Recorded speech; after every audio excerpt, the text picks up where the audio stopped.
Naagaw ng Rewind sa Hello Love Goodbye ang titulong the highest grossing Filipino film of all time.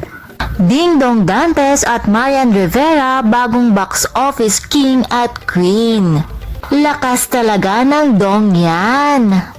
Pelikulang Rewind ng Dong Yan kinilala bilang the highest grossing Filipino film of all time.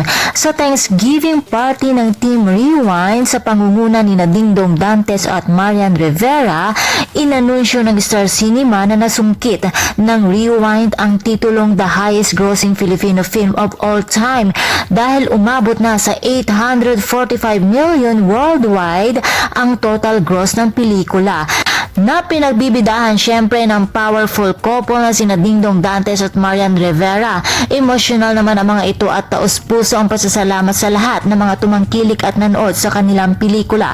Masayang masaya naman ang Dong Yan dahil nakagawa sila ng pelikula under Star Cinema.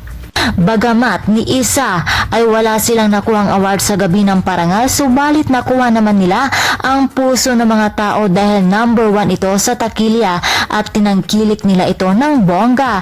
Binahadi ng congratulations message ang Star Cinema at ang Dong Yan, at dahil sa matagumpay ang Rewind, nagre-request din ang marami na sana ay hindi pa ito ang huling pelikula ng Dong Yan under Star Cinema. Kaya naman sinigurado ng mga bosses ng ABS-CBN na meron at meron pa itong kasunod. Kaya naman mga chikadoras, abangan natin ito at muli, congratulations Team Rewind, salamat Lods.